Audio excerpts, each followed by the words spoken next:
Hello, everybody. This is a Father's Crisis. Welcome to my channel. Today we are having a 2 hour interview with Hannah with Care. She's a popular TikToker with over 150,000 followers, and she mainly talks about men's issues. So we're going to talk to her. Why, as a woman, does she talk about these male issues?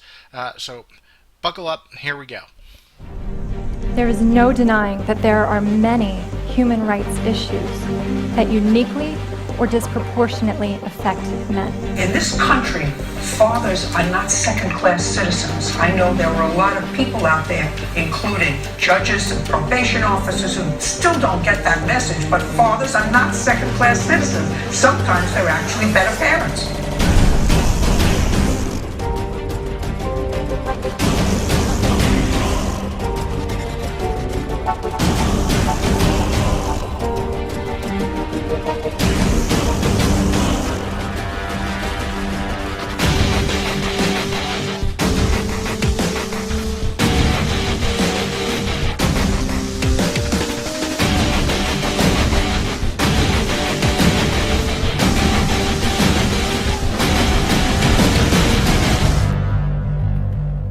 When men are married to women who scream like you, they just want to die sooner.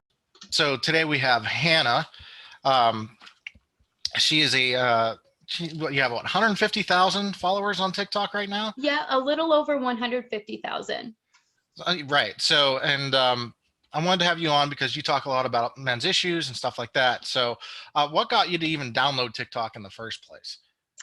Well, I downloaded TikTok out of complete boredom and I was wondering what it was all about. It was right when quarantine started happening. Right. And so I downloaded and I started out doing like a lot of just fun videos with my kids. And I wouldn't even post very often. I probably did like 5 videos.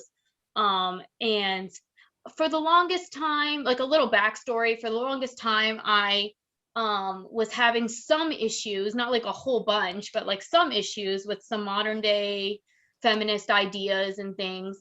So I kept all this bottled up and I did my own research over the years, just like looking into things and the reasons why women say what they do when it comes to feminism and all this. And I also started seeing like the injustices, especially when it came to depression and how it's not taken seriously with men, even though it's a bigger issue with men than women. Um, so Well, suicide is definitely, yeah, right, yeah, right, right, and that's what I meant by that. There's more, way more male suicides, and because men aren't able to talk about their depression, sort of a thing. hmm And so yeah, so basically there was a situation that happened with a friend of me and my husband's. He randomly got divorced. Like, she basically gave him an ultimatum of divorce when she was the one who cheated on him. They had 2 kids together. One was an adopted child that they had just adopted, and one was their natural child.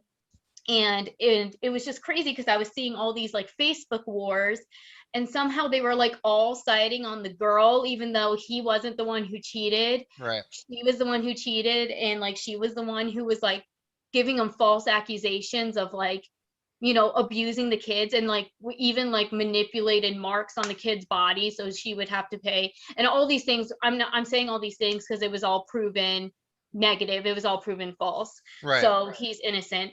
But basically, and then he just never like even stood up for himself. Like, he just like kind of just let her do, because he really didn't have a say in what was going on.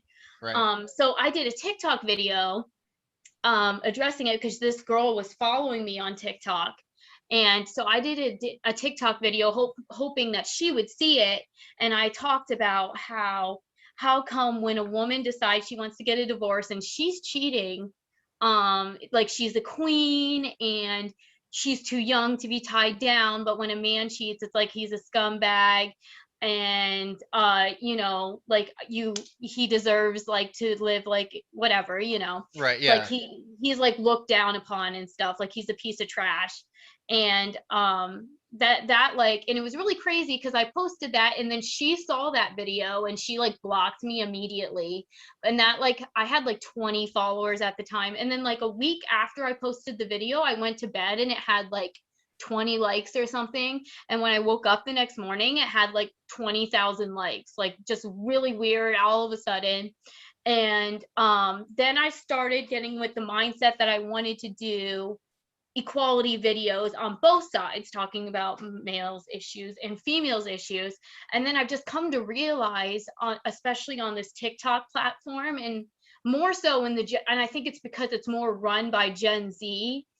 There's like a lot of things that need to be said about males problems, at least on TikTok, that I've seen. That's why my whole account has kind of turned into a men's mental health thing, because on TikTok, I've just seen so many injustices done to men, and like the way that they, like females glorify trapping men and using kids like as pawns. And it just really didn't sit well with me, especially me having two sons and a husband who struggled with depression.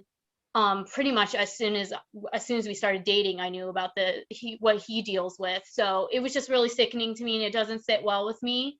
And it does make a difference coming from a female. I feel like it makes people take it more seriously, and women do listen to me better than if like a man was talking about his Right. problems. Unfortunately, that's very true. Yeah. And Yeah. there's a lot of women that are in men's rights, and they tend to get all the attention, which it is what it is. Mhm. There's women like Karen Strawn. There's women like Cassie J, who made the Red Pill movie. I don't know if you ever seen that Yeah. documentary. Yeah, that's a good one. Yeah. Mhm. And she was a feminist.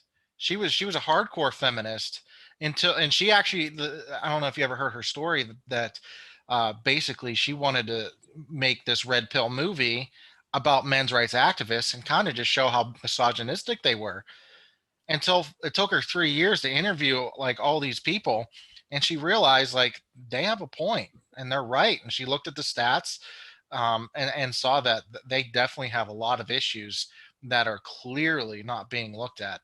Mhm. So there are a lot of women, and that and usually they are taken way more seriously, because I'm on my third account right now on Yeah, TikTok. yeah, I know. So I had 50K, then I got they hardware banned me. They hardware banned my phone. My Wow. first, so I had two accounts on my phone, and when I got hardware banned, both those accounts got permanently banned as well. Wow. So then I made a second account. I got up to 11,000 followers, and then they banned it again. It's because when men talk about those things, it's, oh, he's a misogynist, and it doesn't help because I always put anti-feminist in my bio, Mhm. and there's a real big disconnect, at least for me, where uh, what people actually believe feminism is, they think it's just about equality, and I don't see it that way. I see feminism as a worldview, and every single worldview has presuppositions. Like Christianity is a worldview, has a presupposition for Christianity would be God exists and the Bible is true. That's what Christians presume is true, those two things. Mhm. With feminism and a lot of kind of this social justice warrior belief systems of this extreme tribalism, where it's black versus white, it's women versus men, it's that kind of stuff. With feminism, there's always they believe women are an oppressed class and men are the oppressor. That's their presupposition. Mhm. So Mhm. if that's their worldview and that's where they're starting from, it is inherently anti-male, because they're viewing men as oppressors. And I think it's a really bad misreading of history. I think it's a really bad way to view men. And like you said, you have two sons. Um, I have two sons, and I think what a lot of women don't realize is, like, when they start having families and they start having sons, they're going to be growing up in a society where they're basically told from a very small age that they're disposable, that they're oppressors, and that their wants and needs are not as valued as women's wants or needs. And Mhm. I think it's going to be real troubled society if that continues to happen.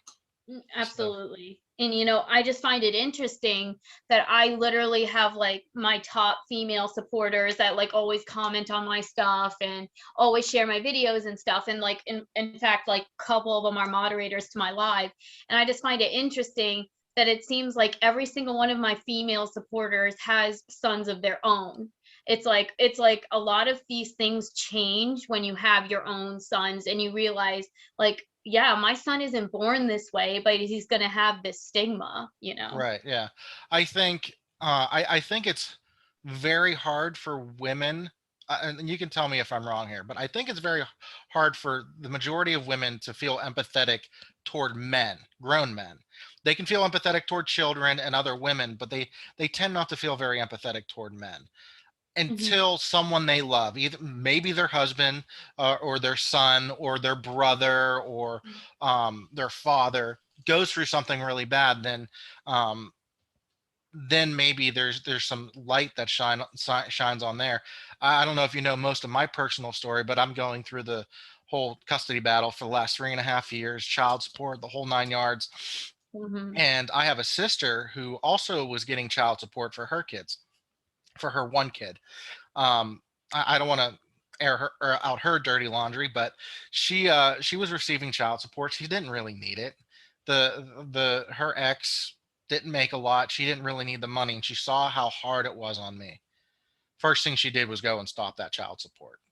Canceled all arrears and did all that stuff because she felt empathetic, not for her, not for the ex she doesn't really like still, but for me, Hmm. and she realized like how bad it was for me. And Hmm. so that resulted in something that she felt like that's like the least she could do for me, even though it wasn't for me. Um it was the only thing she could do to help me, just kind of support me emotionally there. Hmm. So I really think it's really hard for women to be very empathetic toward men, in some ways, because um we're we're kind of women want to view men as, tough and leaders and stuff like that. So it's kind of hard to say, look at them in a way Hmm. that makes them quote unquote perceived as weak. Hmm. So Yeah, no, I definitely agree with that because of the way that I like to use the term used to think, because I didn't like normally, like, if you were to ask me, I wouldn't say that all men are horrible people, but I found myself being suspicious of every man that I didn't know just because they were men, because of the way that society deems men, it's like when you're watching like any TV show, it's like they always, if there is a creep, it's always a guy. and And he's usually always ugly, yeah, like yeah, extremely like unattractive person. Yeah. right, right. And they like make them look as like exactly what you were saying. They make them look a certain way. So yeah, I agree, but it's like you have to tread lightly with, feminists or women when you talk about that, because they wouldn't say that, but you just have to like take a look at yourself and realize, okay, like I do kind of put men in a box Yeah. with my life, and I feel like that happens like even unintentionally, even just because you see all the posts all the time on these feminist pages, like rape is a men's issue, and all this other stuff. But it's like, you did a video on it, like men and women get raped like almost equally. Yeah, sexually, because what the problem, see, there's three types of lies. There's lies, there's damned lies, and then there's statistics. That's the trope, because statistics can be very helpful, but what people don't realize, they just read the stats or they read the headline, and that's all they go. That's all they read. What all these stats that a lot of these women are reading, that are coming from crime reports. How many women reported a crime? Okay, so, well, yes, men are not reporting crime, um, of rape and sexual assault at the same level as women are in the general population. Where they are reporting a lot of the crime is in the prison population, which is mostly male. It's 93% male in the prison population. Right. And so when you look at, and so people are like, and when I bring that up, they're like, well, those are men raping men. And then with the article that I was reading, they found that 46% of the time in jail, you're actually getting sexually assaulted by a woman who's a staff, who works as staff. So a female guard, a nurse, Right. anything like that, and that's happening in our prisons. and Hmm. and that's like almost half the time. So it's like, if you're a man who goes to jail, it's like you have a 50% chance your cellmate abusing you or one of the staff, and Yeah. they're probably going to be female. Yeah, And that's crazy. the most disturbing one was in male juvenile detention centers. So these are all usually men under the age of 18, young boys, and they reported 90%, 89% of the time of their sexual assault and rape was from a female staff member. So almost Wow. 90%. Wow, that's And then crazy. they found in the female prisons it wasn't the male guards raping and sexually assaulting the girls there. It was the other inmates. So Wow. it's a trope that if you watch TV, Law and Order SVU, where's all the if they're talking about prison rape, they're talking about male on male, and then but if it's at a female facility, it's always a male guard going after a female inmate. But it's actually the stats actually kind of show the opposite. It's so Yeah, that- yeah, that's insane. Something, and I don't like to like generalize the whole movement because there is literally like a couple things that I really agree with what the feminist movement is doing. But like as far as normalizing body positivity is a big thing, and I feel like that is doing a good thing that's coming out of it, and also more normalizing women's cycle and periods and things. That's a good thing that they're doing. So I don't like to generalize the whole movement, but I find some aspects of feminism to be very like similar to narcissism, and a big factor is just because of like they always want to oppress themselves and make themselves a victim of something instead they want to push blame. yeah, instead of like celebrating their empowerment that they do have, it's Mhm. like they're finding something else that they're a victim in and to blame men for, Right. and so that I've been just doing. I've first when someone told that to me, because when someone told that to me, I was like, no way, and then I like started thinking. I was like, well, it really is similar to narcissism in some ways. Yeah. Um, Janice Flamingo, she's also very she's a professor. I forget what she's a professor of, but she's heavily in the men's rights sphere. And she made the comment in one of her interviews that our society is perfectly fine with talking about the negative male issues. Men can be violent, men take extra types of risks, these mhm. types of things, and we dog men for these issues, but society will never talk about the issues that a lot of women face. And that's like, and this is her saying this, that women are prone to resentment, prone to pushing off responsibility onto others. And I look at exactly, that's exactly how the feminist movement started. If you look at it historically, look at even the suffragettes' writings about men and how they viewed men. It's coming from a place of resentment. It's coming from a place of pushing all blame onto men. So I see that heavily in the feminist movement, and it's always been present. It's not just a new thing. It's unfortunately always been present Yeah, from yeah, the history that I've read about it. mhm. So. Yeah. But what has been like the overall reaction to your videos? They're mostly positive, mostly negative, or what? I've seen it changing a lot. So honestly, I think I look at the concept of peer pressure. So I've gained, and I'm not trying to be boastful, I've gained this many followers and somehow I haven't gotten banned yet, and like as I'm getting more followers, I see less and less hate comments. Because I feel like they don't want to stand out because there's all these comments supporting me.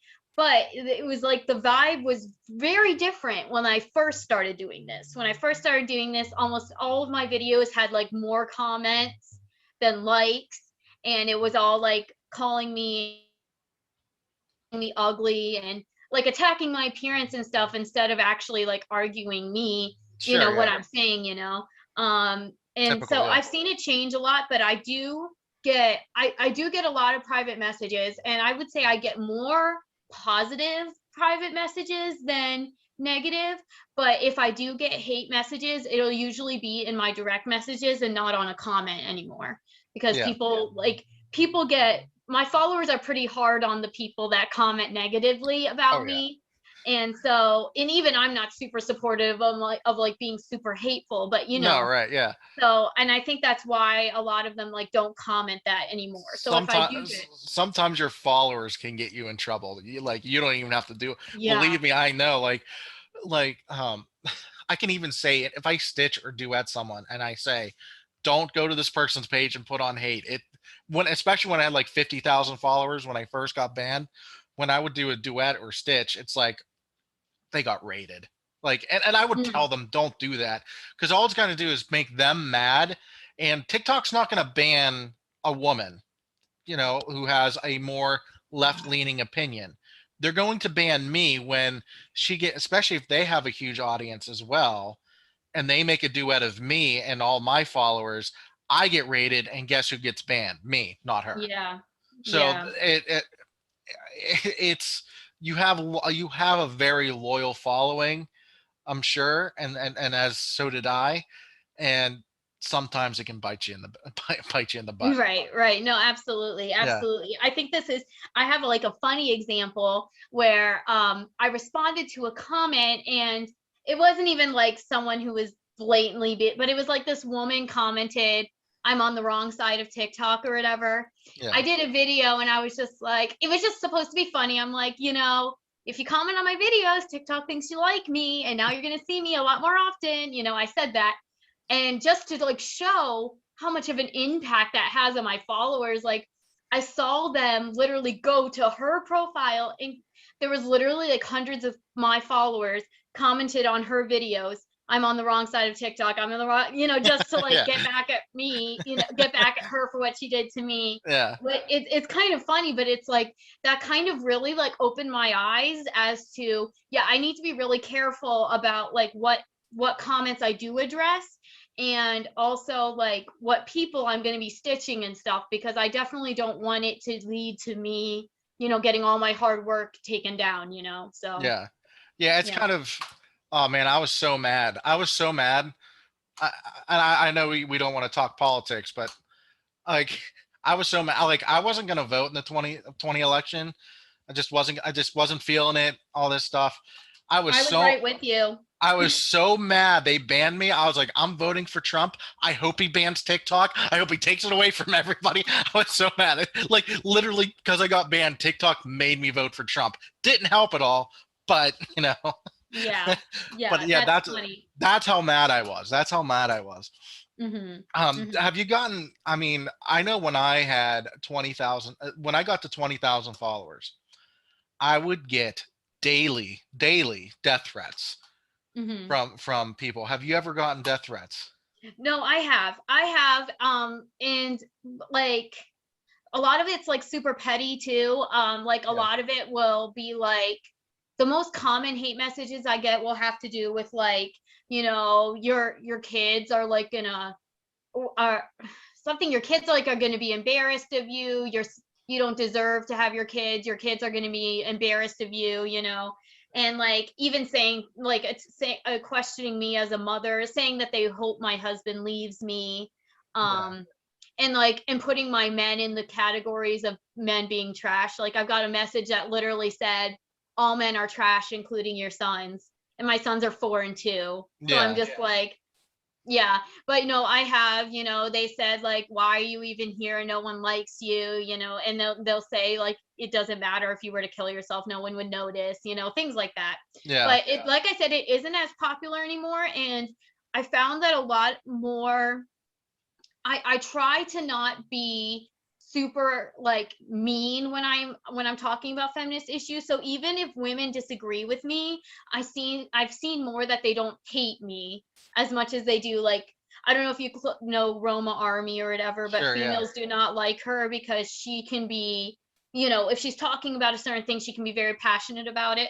Whereas I can come to a discussion with women and they won't agree with me, but they see that I have a good heart, Mhm. So they'll just like agree to disagree, and they don't feel the need to attack me or Yeah. whatever. So you're a much So better person than I am. So thank you. you're a much better No, person. I don't know if that's me being a better person or just being a people pleaser, because I know that like can be a fault at some points, and I'm trying to more stand up for my beliefs more, Mhm. because like I really tend to be a people pleaser because of like the way that I grew up in my trauma and things. Mhm. So but I'm trying to do better to like not be scared to stand up for myself Yeah. and whatever. So See, like when I'm because I'm still going through all this stuff with getting my kids taken away, getting my life just completely off track with everything, and like I felt like I lost everything.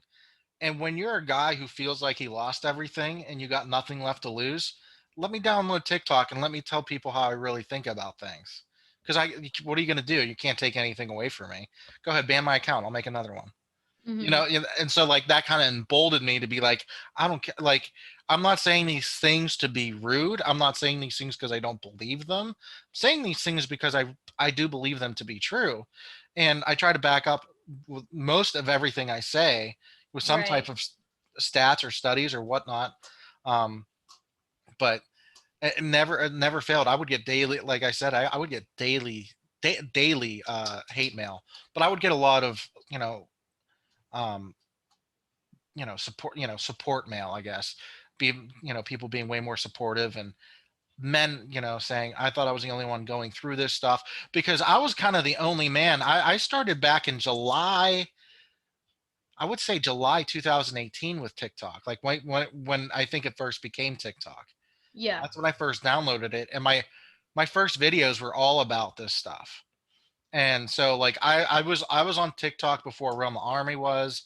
I was really, not that there weren't any others out there, but I was the only one I was seeing with this stuff Yeah. Mhm. at the very beginning. And I would, guys like, message me, dude, I was thought I was the only one. I was seriously about thinking about killing myself. Thank you so much for everything that you do. And it's like, holy crap. It's like, dude, I'm just running a TikTok.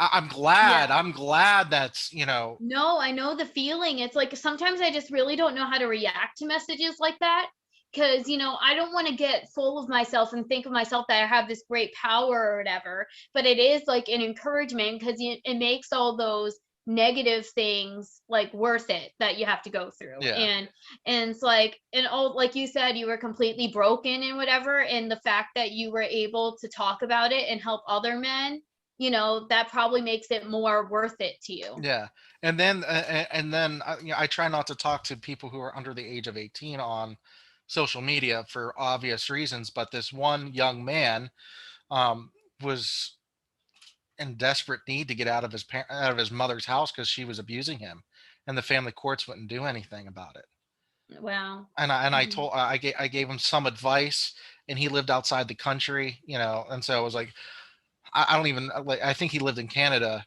if I remember correctly. And so I'm trying to look up stuff in Canada where he's from, where he can go.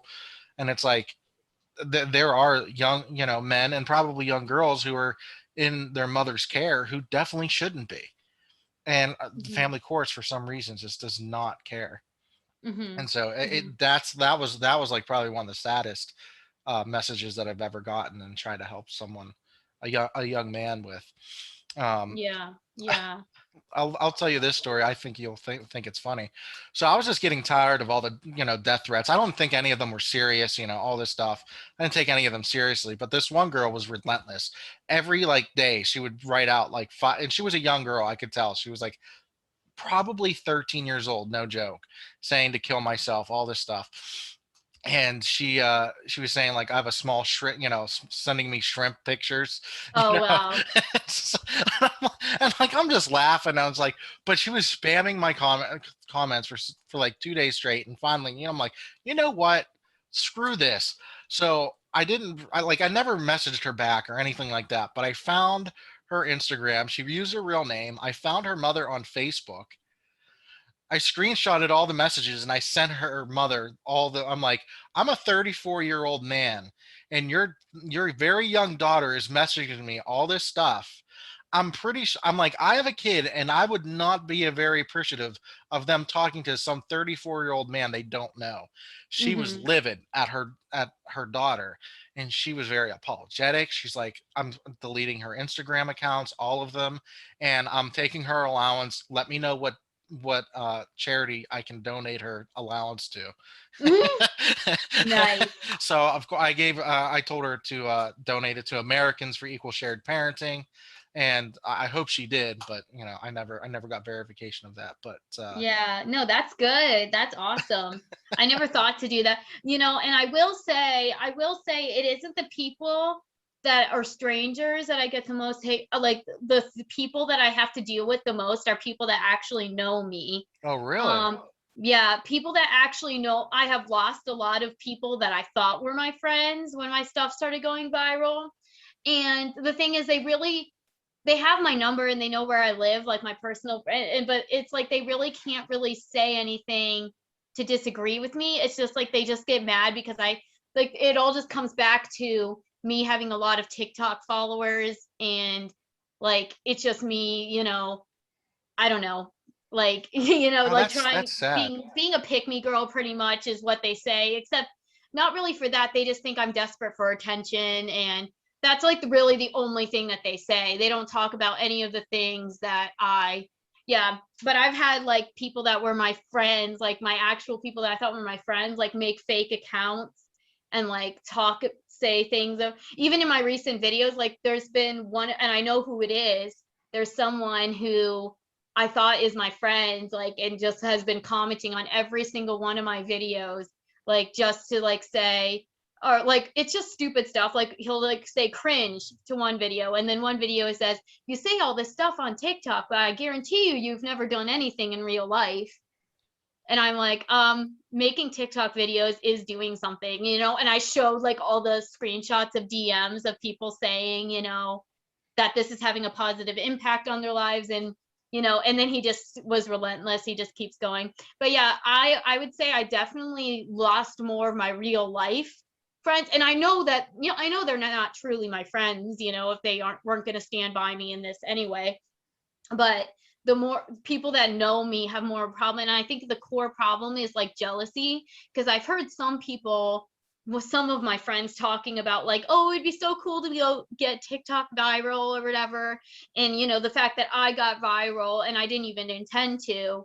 Yeah, I think that they're just upset about that, yeah. and then they say that I was trying to be viral when I really wasn't, and I, like, when I first went viral, my husband even knows this, like I got so insecure of myself because I just didn't know what to do with it. I'm like, okay, do I just like keep doing this, or do I like not make any more? And I was like really struggling because I didn't want to say false information.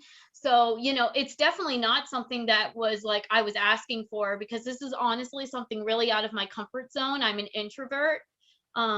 So like it is me being brave, but it also has been really good for my mental health to start putting myself out there more and letting my voice be heard. So, Yeah.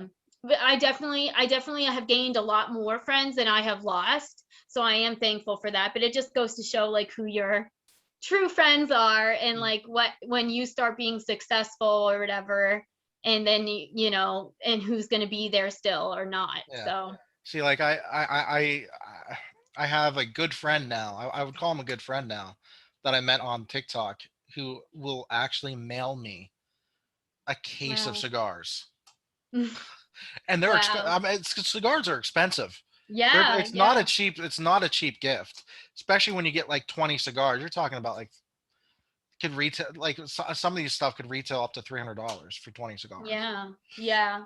easily. Wow. And so he's so I none of my actual like quote unquote real life friends have done anything like that for me yet.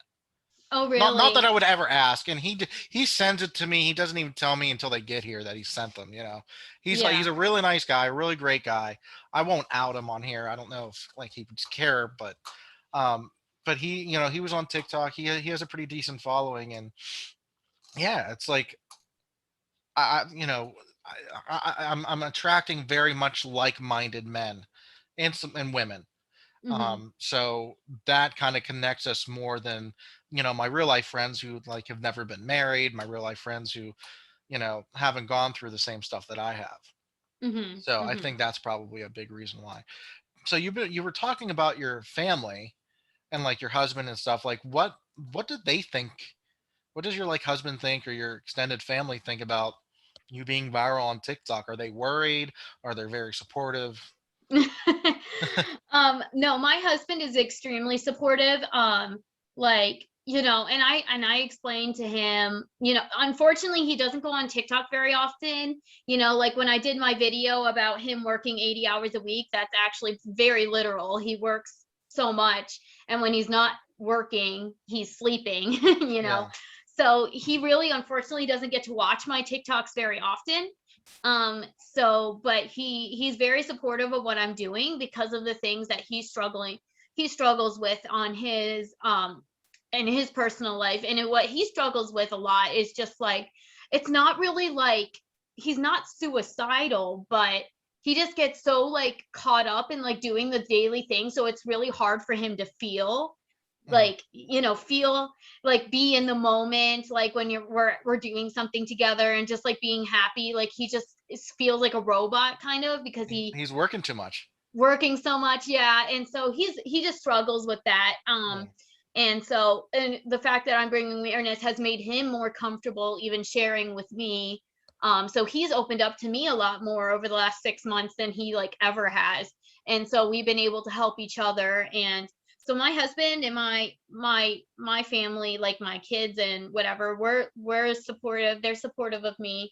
I have a lot of family who are very strict and they just think TikTok is just evil. So It's the devil's app. Yeah. right, right. So I think that if I ever did extend my stuff to YouTube or whatever, they might have a look at it, but right now they just think I'm just like sinning just because it's on TikTok, Oh wow. because of the stigma it has. So but like I said, I don't think they really have much to like say that they disagree with. I just think they're just like very strict, and one of them, They don't like the platform.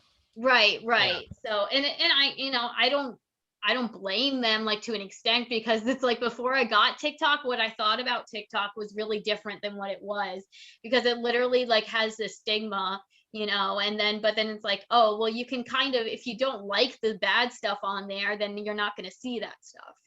Right. So yeah, but yeah, it's kind of like and when I first started, it was like a more of a common occurrence that we would talk about it. Now it's kind of just become part of me now since I've been doing it. And so now we just kind of like avoid the topic when I'm with my family.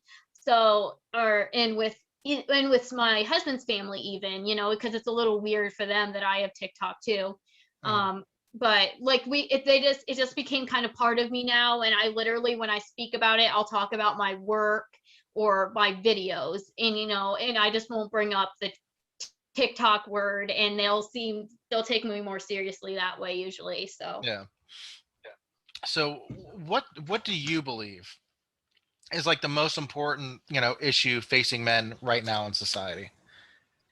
man, there's like a couple things that I think is equal, um because there's like a power in babies and conception, and fathers having a say in that, and so that is one of my biggest things, the way that fathers have literally no say if they get to keep their own child or not, or once they're born they're forced into paying child support even if they didn't ask for the baby or like planning for the baby. But it's like it's kind of taken to, they pick and choose what's okay.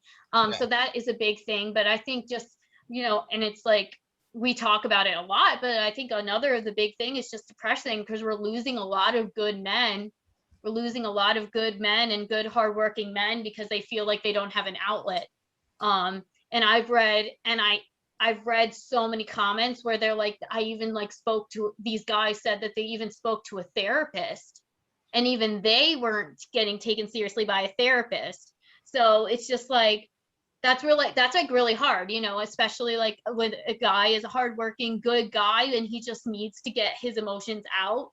And it's very, very troubling and very bad that they don't have an outlet. So that way it's very dangerous to hide your emotions on the inside. I did that for years, and that was really bad. So I can't imagine like how many years of buildup that men could have potentially with their feelings and their emotions. But yeah, I would try to say, like, fathers' rights with their own children is one of the biggest, and it's kind of like tied for me. I don't know. Yeah. Yeah. I mean, there's, when it comes to family court and all that stuff and suicide, there's actually a very strong correlation, because in general, the suicide rate between men and women in America, and this is true in most Western countries, so Canada, the United Kingdom, Australia, New Zealand, all these places, it's 4-1. So 4 men will kill themselves for every 1 woman that kills themselves. Wow. So it's 4-1. When you just account for divorced men, it's 10-1. Wow. So It goes like hand in hand. yeah. So I now this is like I've gone to college, took some human services classes, psychology classes, all this stuff, and I read a lot of psychology now for fun because I'm a dork. But I feel that one of the biggest things that men are taught, and I think it's ingrained in men, is to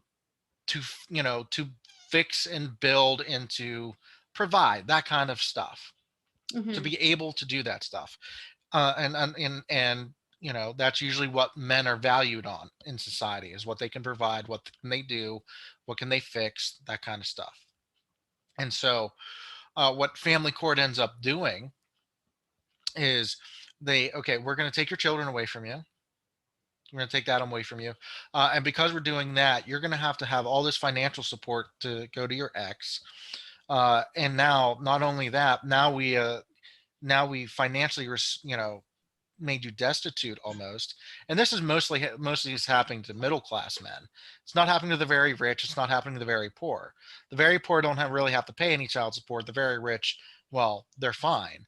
It's the middle class, where I was trying to survive off $800 a month, and I was making like 65 grand a year. So after child support, having to pay for all that stuff, I was only left with $800 a month net pay. Wow. Well, how do I pay my mortgage? How do I pay rent, or utilities, food? And I had my gas. kids every other weekend. Wow. And that's when I had my kids.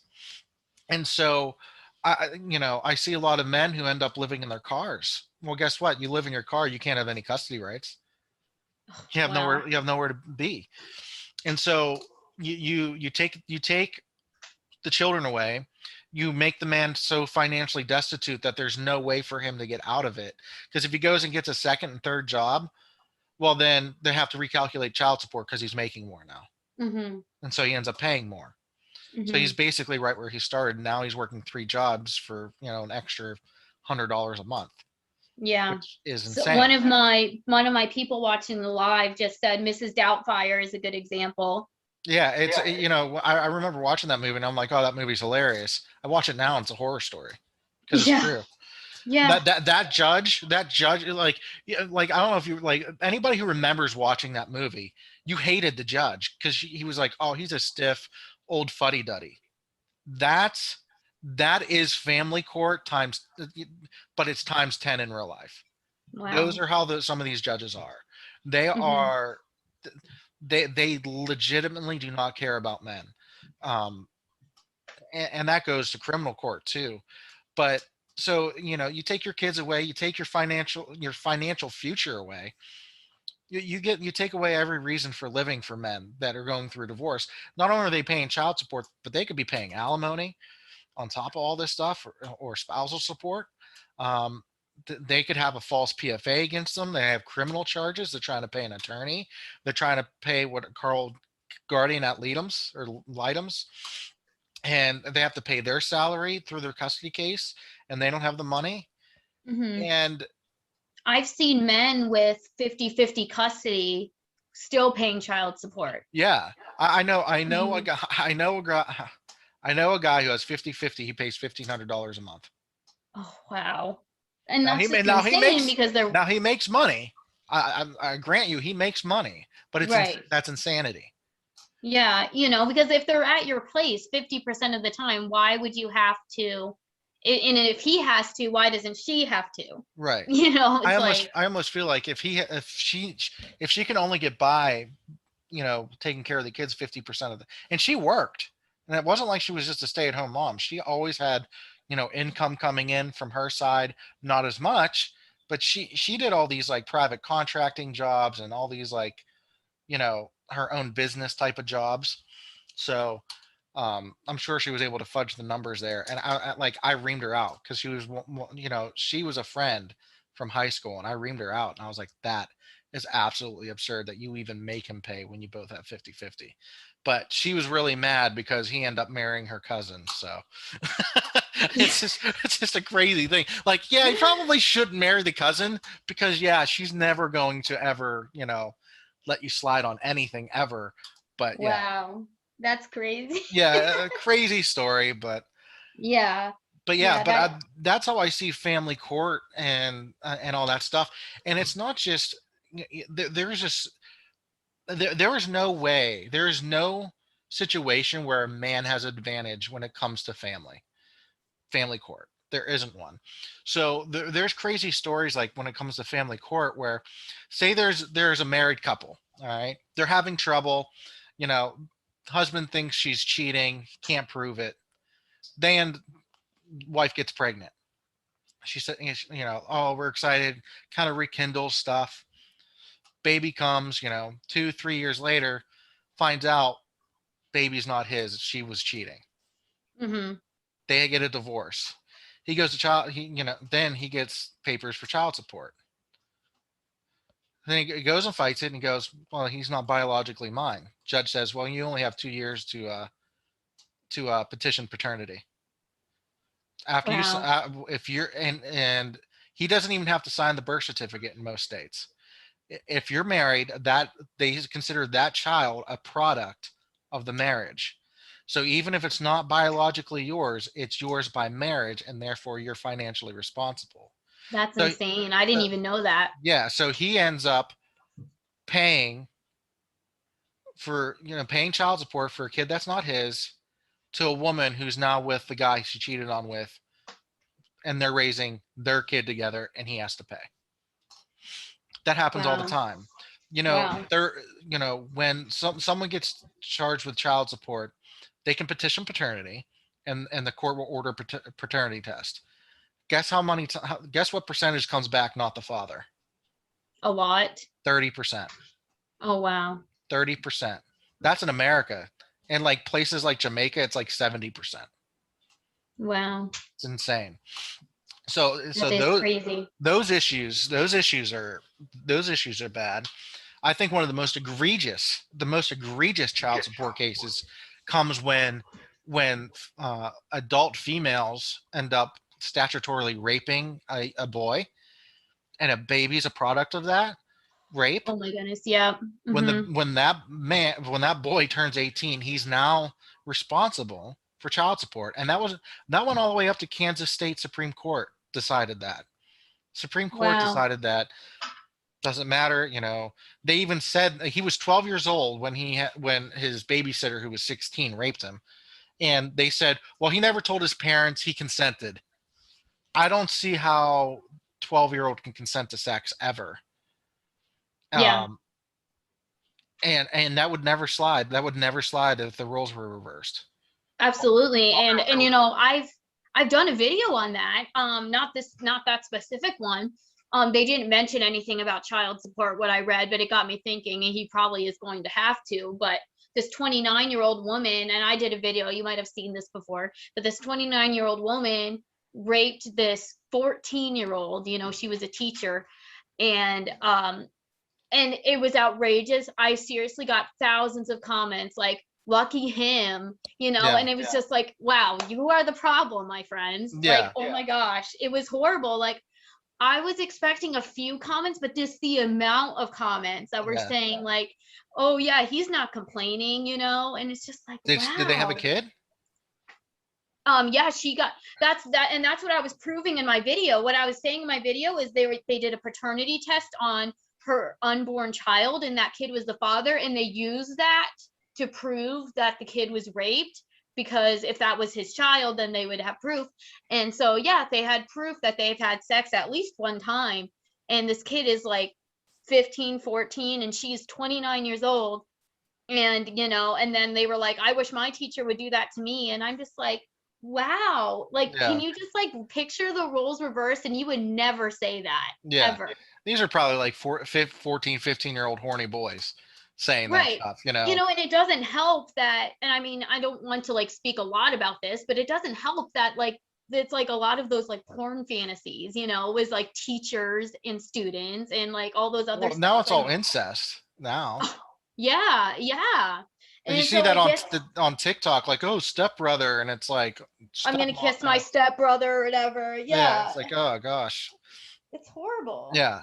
And so the worst one was with the statutes. There was a kid who was 14. Again, it was like a teacher and did all this stuff. He didn't even know he had a kid until he got child support papers when he was in medical school. Oh He didn't even know my he had a God. kid.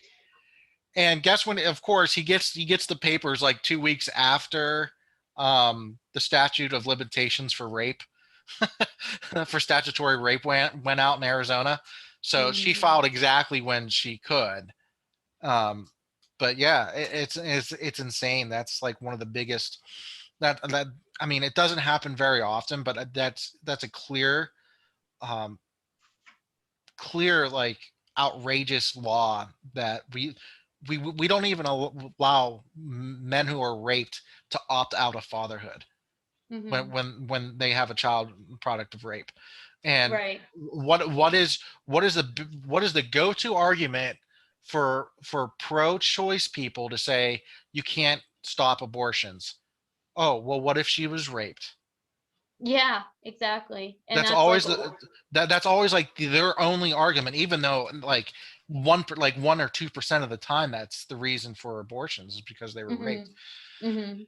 And but that's their go-to argument. Well, what if she was raped? She should be able to murder that child. I think it's murder, to murder that child, to get rid of the child because she was raped. But Mhm. we tell young boys, well, if you're raped, you still have to pay. It's insanity. Yeah. It's Like insanity. let's like keep that energy like on both sides. Like, but the thing is, people don't want to admit how spiteful women can be. And I'm not saying all women are like that, but some women can just be super spiteful like that. And it's just like, man, Yeah, it's so it's funny. They'll say, "Oh, well, he should have wore a condom," and I'm like, "Oh, cool. Now use that argument for the woman going into Planned Parenthood. Should have used a condom." They won't ever use that argument for a woman yeah, walking into Planned Parenthood. But when it comes to men not wanting to take responsibility, it's the same thing. But like, I personally think like if you engage in that activity, that you should be held responsible. So like I'm very pro life. That's my personal opinion, and I don't I think agree. I'm pro-life too. right, but I want consistency in the law. There should be at least consistency in the law. Like Mhm. for instance, if a woman becomes pregnant, she doesn't have to tell the father she has a kid. She can give birth to that child and give it up for adoption, never telling the man that he has a kid. Mhm. She can use the safe haven laws. I did a video. There was I don't know where it was, but a woman was explaining how a safe haven drop off works at a fire station, and they literally have a box in the wall where you can take your baby, put it in a box, and leave them there. There Wow. you can now some states you can only do that for the first 2 months of the child's life. There's some states that let you do it up to a year. Just drop the kid off and put him in this box. You can drop him off at any Wow. police station, hospital, fire hall, and library. Just leave him there. Mhm. And we give so many options for women to be able to opt out of motherhood, and there's none for men. The only Mhm. way a man gets to opt out is if the woman also opts out. That's it. Yeah. And sometimes the man doesn't want to opt out, but she does. And the man has no Mhm. say in that either. Tennessee, I Mhm. think, has a law or a bill, excuse me, a bill being proposed to stop that, Mhm. to allow a man to protest uh, a woman getting an abortion if Mhm. that's his child. I Mhm. doubt anything will come of that, though. I personally don't think anything will come of that. But Yeah, and like I really like hate the argument that this isn't necessarily about abortion, but like why shouldn't men, be the ones to have birth control? Like condoms are birth control, and literally from what I've seen, like guys do want to wear condoms, and a lot of times girls don't want him to wear condoms. So it's like, yeah, that option is available, but they don't ever like want that. And it's like I just hate the argument like we have to take birth control. Well, there is condoms, and like as long as you're not poking holes in them, they can be pretty effective. It's yeah, like yeah, I men only have four options. Men only have four options: abstinence, which women also have; yeah. pulling out, not a very effective method; and then condoms, and then vasectomies. That's it. That's the only four that men have.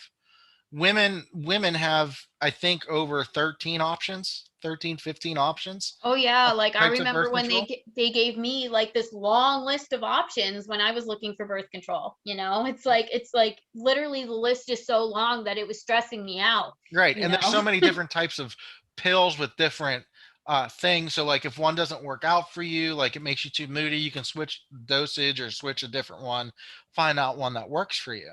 Yeah. And then and then what they did try male birth control. They tested some. And you know, unlike female birth control has some positive side effects. Like it can clear up your skin. If you have Mhm. women who, young girls who go on Accutane, doctors always prescribe them first birth control pills for two reasons. One, because the birth control could probably clear up the skin, just like the Accutane could. Mhm. And two, if you're on Accutane, you're and you become pregnant, that baby is going to be severely deformed.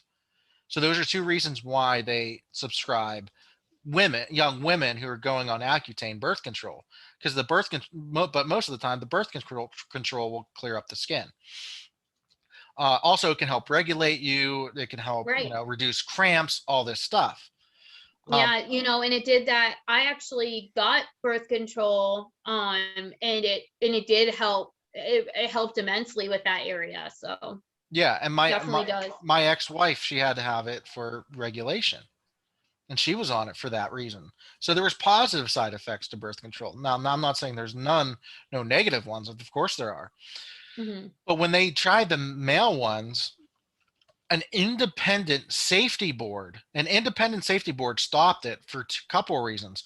Two men committed suicide uh, with this birth control stuff. Uh, like three or four men were permanently infertile, and all the Wow. other, less side effects. The frequency of it in the patients were way more than the negative effects that women have. So like more men were getting the bad side effects than women were getting bad side effects. So like a larger percentage of bad side effects were happening. So because of all Hmm. these reasons, they stopped testing because it was really screwing up a lot of these men. Hmm. And that was the big reason why they stopped testing testing male birth control. But it's not like they're not trying. Yeah. They're still medical fields are still trying, and but um, How do you think like men will react if there is a successful, safe birth control actual pill? Do you think that how do you think men will react to that, or if they won't want to try it, or do you think they will use it?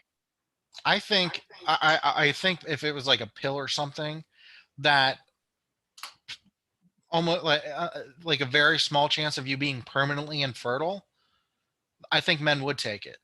But if there's any chance of men being infertile, I don't think a lot of men would take it. They'd rather wear a Right. condom or Right. chance it. Right. and it's like I always tell people, because they always like to say this way, only wearing a condom is only this percent effective and whatever. But I'm like, okay, you Birth know how control's much more worse. effective it becomes? More effective if you use a condom and pull out, Yeah. do both. Then you're like going to have like almost a 0% chance of pregnancy, Yeah. and it's not that hard. You can just, and you also, there's so many, and you probably don't know this as a guy, but there's so many apps nowadays that literally do all the work for you, and they figure out when your times are, so When you're there's like menstruating, so many well, yeah, apps. when you're when you're most fertile, yeah. Right. And so it's Ovulating, like, that's what it's called, ovulating. yeah, Yeah. right, exactly. So it's like, there's so many options where women and men can work together to prevent pregnancy, but it's just one of those things that people like to blame men for a lot, I feel like. Right. So They're gonna blame us. We only have 4 options, and one of them's not having sex. yeah, It's like, yeah, w- uh, it's so much easier for women, and like it's funny, because women always complain. Some women always complain that they can't get their tubes tied when they're young. And there was this woman from a woman from John Hopkins hospital that was saying, like, well, here's the thing. Like 43% of women under the age of 25 who get their tubes tied end up regretting it. So hmm almost half of the women end up regretting it under the age of 25. hmm And for women under 30, I think it was like 20%, 25%. hmm So yeah, there's a huge reason why doctors don't want to get to tie a woman's tubes up when they're under the age of 30. Well, the big reason is there's so many other options for them hmm that's not permanent, hmm and they want to promote this lie that, oh, we need your husband's permission. That's not true. I mean, doctors aren't allowed to say that.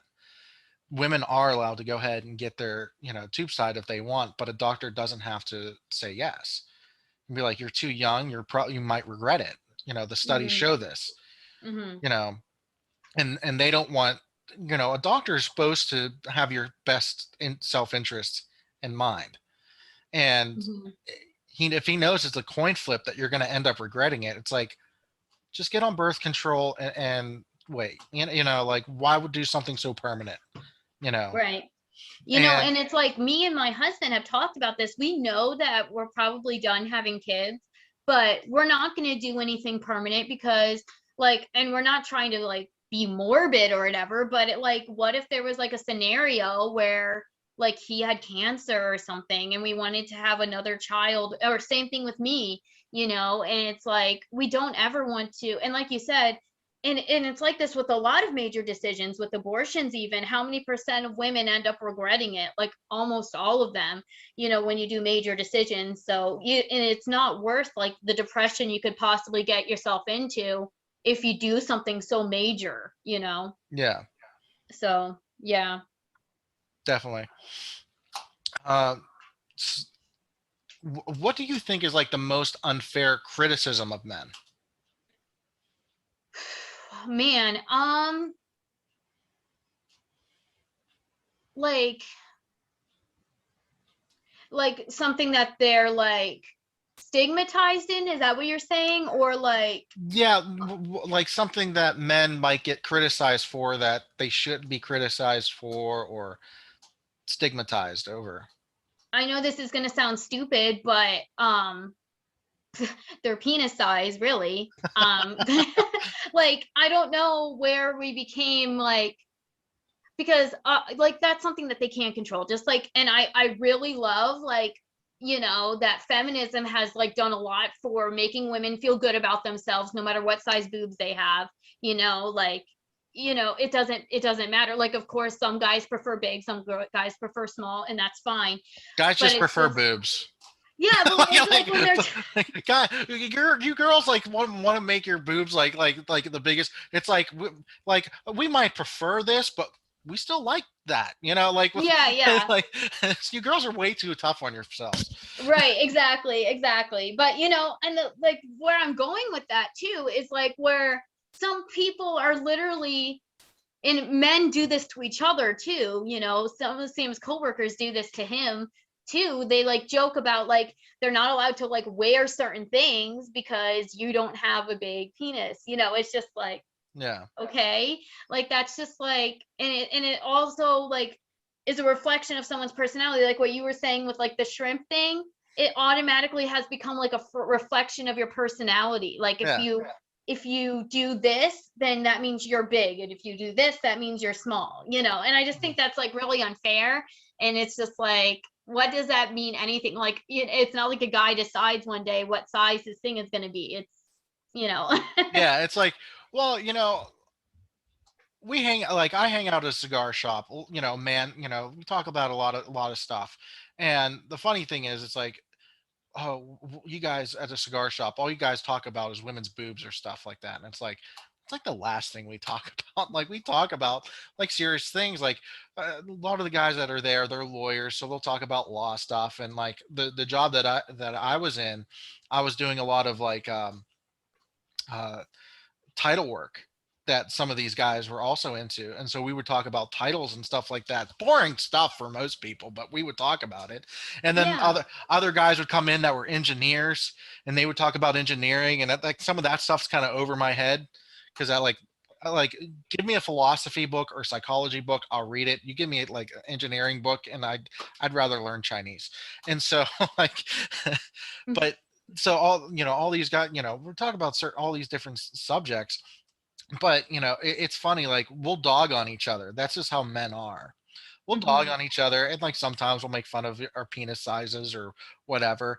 And it's all in good fun. The funny thing is, like, if one guy that we like to dog on comes in and he sits down and he's smoking a cigar, we'll all just rag on him, make fun of him. Oh, he still has a flip phone, what a dork, all this stuff. yeah, yeah, And we're all having a good time. He gets up, he leaves, he goes. Then for the next 10 minutes, we talk about how great of a guy he is. yeah, yeah. Like we wait That's until he awesome. leaves. We wait until he leaves and then tell him, then just talk amongst Yeah, ourselves don't about be how great nice he to is. his face. Yeah. Why would we do that? But that's the thing. Like, I know when I leave, they're doing the same thing. Right. So like, And do you think there's a difference between like your friends and then like private people that really don't know you and are saying these attacks about you? oh, sure.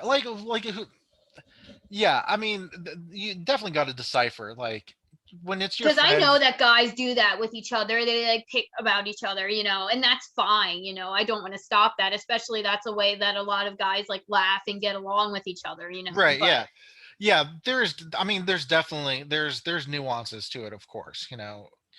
My friends are allowed to make fun of me, but like if someone calls me ugly on TikTok, or says I have a small shrimp penis, it's like, I mean, I don't really care. It's like, whatever. mhm, I'm like, that's literally all you got. I have a small penis. What if I mhm, do? What if I mhm. don't? Like, what does it matter? Like, Right. you're not engaging in the actual argument. And so like, I don't, like, me personally, I don't pay attention to that, but it's meant to be an insult. Yeah. Like, I like, me personally, I'm just not insulted by it. It's like literally. Well, one of the more realistic things, and a big thing to me too, and something that I had to learn because I literally just thought this, is that it's like, I'm trying to put this into words. It's like the only thing, it's almost like we are, women and men are taught that men like are obsessed with sex, like that's the only thing that they're about. And like to an extent, yes, they're very visual people, like men are Yes. more visual. So yes, I do know that they more need that, but it's not like that's the only thing that they're about. They're capable of having viewpoints on things, and that's not all connected to what guys are doing, but it's like people make it like that's the only thing that guys are about. And so like a female feels uncomfortable like working with a male because that's like all they're going to be thinking about. Yeah. And another a big way that it's like affected my in the way I've been thinking, it's like since we have these images that guys are like always in the mood and that's all they care about, it's like guys have so many guys like will not be in the mood sometimes when their significant other wants to, and then it's like they feel like they have to because they have to maintain that image, like they're supposed to always, you know what I mean? Yeah. It's hard to put this into words, but it's just like, and it's like they think something's wrong with them because they actually have emotions that affects them being in the mood or not being in the mood, when it's like they expect them guys all to be, society like expects guys to be animals when it comes to that sort of thing, like they're Yeah. supposed to do it all the time. Their emotions are never going to get in the way of that, you know. And Yeah. it's like, reality is like stress can have a huge effect on that. And Working a lot. Yeah. right, just like women, like stress will induce like certain feelings, and it will make you not want to do that right now, and you'll want to talk, and sometimes men need to talk before they can get into, and that's like something that people just don't even think about. People don't think that like that he maybe needs to get some stress out or whatever. It's just like they're supposed to always be in the mood no matter what. And it's like, but at the same time, when males were to push themselves on females, it's like, or even be pushy, you know, about it, it's like that's a whole nother story. But females do that to guys. There's a clear all the double time. standard there. Yeah, Yeah. I've heard, guys tell me their experiences a lot. And one guy said that, he denied his wife one time and now she refuses to have sex with him ever again. They're married. Oh, wow. She was so hurt by it. That's how he puts it. She was so hurt by it that she doesn't want to have sex with him ever again. And it's like, a man could never say that or get away with that or treat his spouse that way. Oh, you're not going to have sex with me? Oh, I'm never going to do X again. Whatever X is, like wash dishes again. Oh, that's horrible. You're a misogynist, all this stuff. And, but it's like, it's hard because like as a woman being on that side of things too, it's hard not to feel like, I wouldn't never say that. Right. It's because hard not to feel insecure because of the way that we think of men, like as these animals basically. And so we feel like there's something wrong with us because there is a time where maybe he's not in the mood. And I'm not saying it happens like all the time, but when that happens at first, when I was like super young, I was just like, I literally got so insecure about myself. Yeah. And honestly, I feel like, what women don't realize is like that can sometimes feel like how guys are when they get denied, not denied like by, some random girl, but when your husband and wife and your wife denies you for like 3 days straight, there's a lot of guys who are like, I can't even touch my wife without her telling me, oh, I have a headache, it's too cold, it's too hot, I just took a shower, I didn't take a shower today, then the long list of excuses come. And I mean that goes into a lot of different types of marriage problems and stuff like that. But yeah. And honestly, just the key on both ends is just to just communicate that, like as men and as women, especially. Maybe not be super open to someone if you're just casually seeing them, but like when you're in a relationship, just like have that conversation, because it really does make a difference, just talk to each other about those things. And so that way when your partner isn't feeling it, you're not going to be surprised because you already had that conversation of what affects his mood or her mood, Yeah. One of the I try not to get too personal because I don't want to get in trouble because I'm in the middle of a court battle and stuff. But one of the things that was hurled against me by my ex was I asked to have relations more than once in a day, and that was coercion and therefore rape. Oh my gosh. And I'm like, I'm willing to bet large amounts of money that if husbands didn't ask their wives more than once in a day to have sex, that half the population wouldn't be around. Like, you know what I mean? Like, yeah, I'm willing to bet that a lot of people were conceived because the husband was bugging the wife. Like, come on, it's been 3 days, let's go. But oh, that was coercion, and therefore I was raping her. It was like unreal. Of course, this was all after, we were separated and things were getting really bad. But I was like, I'm like, how can I ever be with a woman like that ever again? Because we were trying to work things out. And it's like, how can I ever be with this woman now? That's how she views sex. Yeah. Oh, Yeah. it's like, oh man. It's hard. It's hard, really. And like, I found so many people that like divorce literally ruined them because I'm talking about them, like their relationship as far as friendship or anything completely ruined them because how dirty divorce gets, especially when it's coming to custody, Yeah, like and alimony. I refuse to date. I probably will never date again. Yeah, Like I just that's the hard thing. And like I did a video last night, and that's like a lot of responses. This is why I'm not dating anymore. I'm just yeah. happy single. This is why I just live for myself and my kids, basically.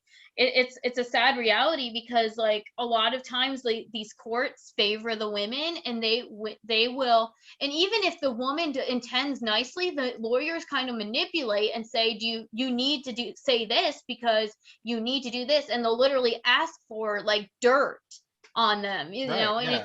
it's just like things that. And so it's like there's so many couples where I've seen enter a divorce saying, we're getting divorced, but we're staying friends, and it just never ends up that way. It ends up being so dirty. I had like a real life friend. I was in the midst of all this stuff. He was getting a divorce, and he's like, "Rocco, what should I do? She cheated. She feels kind of guilty, and she says she wants to split everything down the middle, including custody." I told him, "Look, do not wait. Tomorrow, you get a lawyer. You make sure she gets a lawyer. You write it up. You write up Mhm. exactly what your 50-50 is going to look like in your divorce." They both were way big high wage earners, and they made about the same. And so I'm Mhm. like, you put down a custody schedule that's 50-50, whatever you want, 1 week on, 1 week off, or 2-3, 2-3, whatever you guys want to do. Go Mhm. ahead and do that, but get it in writing right now as soon as possible. Mhm. I'm And sorry, I'm really thirsty, so I'm just grabbing some water. no, you're fine. I said, do it now before she changes her mind, because she can't, and she probably will. Luckily, he got it all. He got his lawyer to draft all this stuff up. She signed it. Her lawyer looked at it. Literally, as soon as it was filed, like a month later, she was bitching that it was unfair that he made her sign that, and that she wanted full custody and all this stuff, and it was too late. And Wow. because I put a fire under his ass and told him, do not, because that's what a lot of guys do. They try to fix everything first. They're like, let's try to fix this. But they don't realize that, when women decide to leave, they'll take 6 months and prepare to leave. Uh-huh. Where usually if a guy wants a divorce, he'll just like, I want a divorce right now. And like that was his decision right then and there. Where a woman will decide to leave and then plan leaving. Right. Guys will come home and their houses are empty, kids are gone. Like, eh, now Yeah. now they're out of state, and a mother can do that. The mother can take the kids out of the state, and the dad has no idea where the kids are at. It's really sad Yeah, how, yeah. and they're allowed to do that. There's no recourse. And then there was times where it took years for fathers to find their kids, and the courts can't punish the mother because those are her kids. She can do what she wants with them. And you can file all the paperwork you want, but if you have nowhere to send the paperwork to against your civil case, because it's a civil case, um, then they can't, they're not going to punish her for not showing up if she doesn't receive paperwork to say that she has to show up. If you don't Mhm. have an address to send it to, they won't send it out. So you have no recourse until you actually find out where they live. Oh, wow. So That's these men would it's hire just private horrible investigators. because Yeah. like what if like me as a woman that would never want anything to happen to any man, let alone my ex, if there was a potential ex-partner, that like I thought about this. Obviously I'm not planning on getting a divorce, I don't think that we will, but it's like what if something like had to come to that? It's like there's literally no way I would want to do everything the right way, but it's like I really think that it would be in case like in just our society today, there's like no way for us to remain to have a good relationship. and so it makes like even good women who want to separate and do everything the right way, it kind of like changes them. Yeah, I've had women on my channel or on my TikToks mention to me that their lawyer actually suggested getting false PFAs in order to get an upper hand in divorce and custody cases. Like the lawyers were suggesting lying and getting a PFA.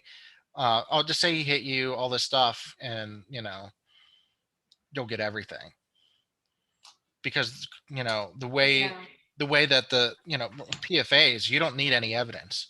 All you need to do is convince a judge that you have a reasonable sense of fear. That's it.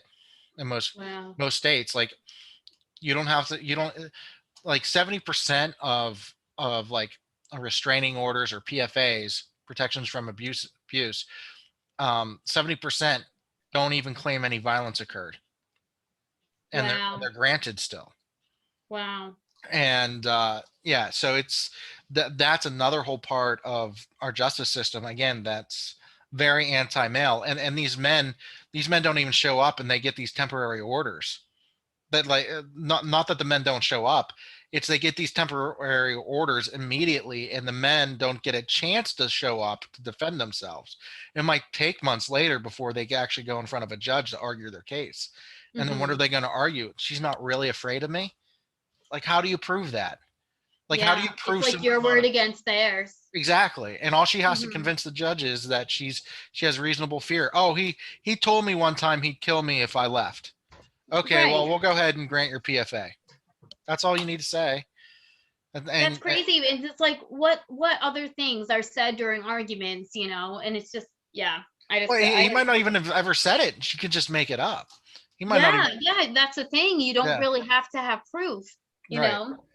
Yeah, for to get it to obtain a PFA, you do not need proof. It's not beyond a reasonable doubt, anything like that.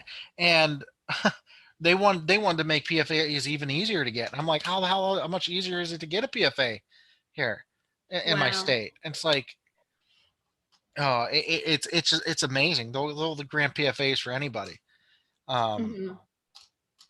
and of course, most of these are filed by women, and women are granted most of these filings, these PFAs. And there's evidence that 70% of domestic violence is initiated by women, Uh-huh. Yeah. and And half the people like to say, when I say that, people are trying to say that that's a fake statistic because they refuse to believe it. yeah. And I'm like, this is a government source right here. Look, see, government source. They don't care. They don't care. Yeah. I mean, they're always going to find statistics that show the The difference. thing is, they're not trying to hide that fact. They're not trying to hide that fact. Like, you watch any television show, a woman is hitting her husband, a woman does like all these crazy things, and it's like, okay, and like you hear it, since it's a sitcom, you hear all the laughing and stuff. Yeah, it's used for It, comedic relief or dramatic effect. it's If like they're I'm, not even trying to hide the domestic violence to men. It's just funny if it's towards a man. yeah, exactly, all the time. And again, that's another clear double standard. I mean, there's legitimately so much stuff that we could talk about. It's just insane. And Well, I wanted when it comes to to I double wanted to get standards. your point of view on this, since you actually went through it. Like, the concept of child support, just like, would we be better off without that at all? Because I do understand the use of child support for the good. Like, if the father doesn't want to be involved and it's easier for him just to send a paycheck every month, or a mother or whatever. Right. So I understand that, but do you think because of all the bad things that have happened with child support that it's worth it, not it would be better not to have it at all? So okay, we can really get into that. So here's the big thing about child support that people don't know. Child support is basically to relieve welfare funding. Mm-hmm. That's what it's for. That's what it was made for. So there's a thing called Title 4D. It's a title under the Social Security Act of 1975. Now remember, this is a federal law now.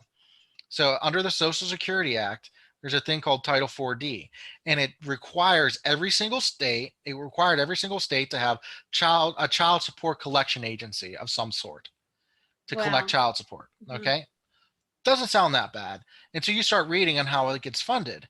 Well, it gets funded by the federal government, and it's dependent on how that collection agency collects child support. So the more money the child support collection agency collects, the more federal funding it gets. So you start to then, if you start to think about it, you start to see the problem. So states have realized that they can get a lot of funding if they maximize child support. Well, how do you maximize child support?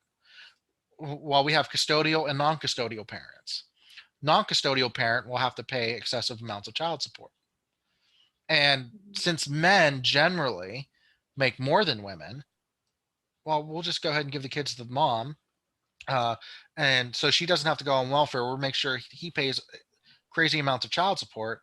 And that'll go into our federal funding when we collect that stuff, when we garnish his wages, when, if he misses a payment and we send out letters, all that stuff is reimbursed by the federal government that, these agencies are getting, and the states are getting. There's a YouTube video of a session, I think it was in Wisconsin, the bar association testifying against a 50-50 presumptive custody bill in the state of Michigan or Wisconsin, one of the two. I can't remember which state now. But the guy in the bar association was suggesting that if they passed the 50-50 bill, it would reduce the amount of child support the state collects, and therefore a lot of their welfare funding would go away. And he said that was the reason they shouldn't pass the bill. Wow. Not for the best interest of the kids, not for, this is the right thing to do, because the state will lose welfare money. Wow. Their food stamp program. And this is all caught on, this is all caught on testimony tape. And we can, I can look at the guy's name was Mark Strauss, I think, the third. I think that's what his name was. He was the lawyer at the bar association saying that we shouldn't pass 50-50 presumptive bill because it would, ruin our food stamp program, because because they get a lot of money from it. So people don't realize that child support is a money-making scheme for the state. So I know that's going into conspiracy theories and stuff, but it's true. You can look it up. Social Security Act, Title 4D in 1975. It'll come up and you can read it. It will say funding to states, and they even give bonus cash out to states who collect a certain percentage. If you collect 90%, you get a bonus from the feds. And so that's a big thing. So federally, we need to get rid of Title 4D. If you get rid of Title 4D, states are no longer incentivized to maximize child support. And so, and again, this law was back in 1975. What did the family unit look like back in 1975? Mom stayed home, dad worked. Right? Yeah. Now our workforce is 50-50. Our workforce is 50-50 pretty much. So it should have been changed. Should have been changed. It should have been changed should have been changed in the early 90s at the latest, because that's when over 90% of women were in the workforce. When 90% of women entered the workforce in the early 90s, people should have been like, you know what? Maybe women should start contributing financially since they're working now. They can go to school, they can do everything men can, and they can start working, and they're working as much as men are. Why is all the financial responsibility going on to the dad?